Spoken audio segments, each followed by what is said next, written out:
Nyi, kamu sudah dengar kabar terbaru belum?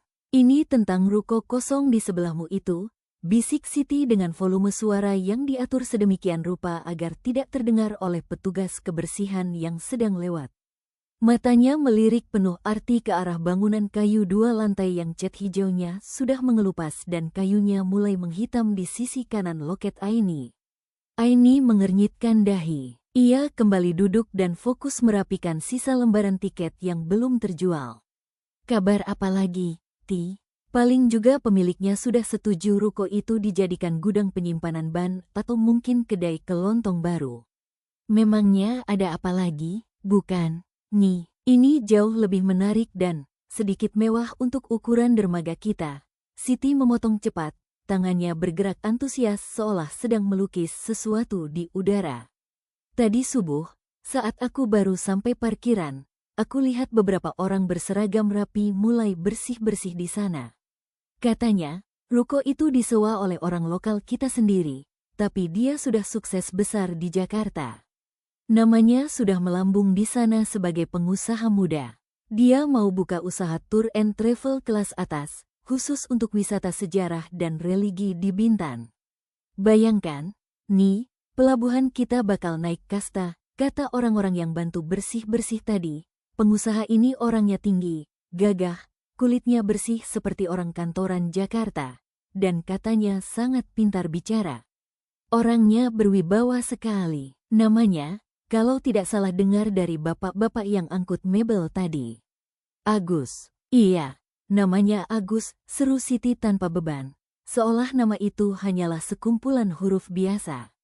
Di balik kegelapan di bawah meja loket yang sempit, pikiran Aini justru meluncur deras ke masa 10 tahun yang lalu. Ingatannya yang selama ini ia tekan sekuat tenaga, kini menyeruak keluar tanpa izin. Ia seolah ditarik kembali ke sebuah ruang kelas SMA yang gerah karena kipas angin plafon yang mati.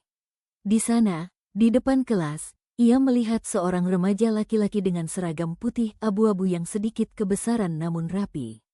Aini teringat bagaimana sosok itu selalu menjadi pelindungnya di masa-masa sulit. Saat Aini hampir menyerah karena tunggakan biaya sekolah yang menghimpit keluarganya setelah ayahnya jatuh sakit, Aguslah yang memberinya semangat. Jangan menyerah, Nyi, laut itu luas, dan Allah pasti memberikan jalan bagi mereka yang mau berjuang. Suatu saat nanti, aku akan pergi keluar sana, mencari kesuksesan, dan kembali untuk membangun dermaga kita ini agar tidak ada lagi anak yang menangis karena tidak bisa bayar sekolah. Suara itu seolah terngiang kembali di telinganya, begitu nyata sampai-sampai Aini memejamkan mata. Gus, apakah itu benar-benar kamu? Bisiknya sangat lirih, suaranya tenggelam oleh deru angin laut yang tiba-tiba berembus kencang, menerbangkan beberapa lembar manifest di mejanya. Ya Allah, kuatkan hamba. Jangan biarkan rasa ini melebihi cintaku padamu. Jika pertemuan ini adalah takdirmu, maka bimbinglah hati hamba agar tetap teguh di atas ridamu. Jangan biarkan hamba kecewa oleh harapan manusia, gumamnya dalam sujud batin yang paling dalam. Nyi, lihat itu orangnya, seru Siti sambil menunjuk-nunjuk dengan heboh.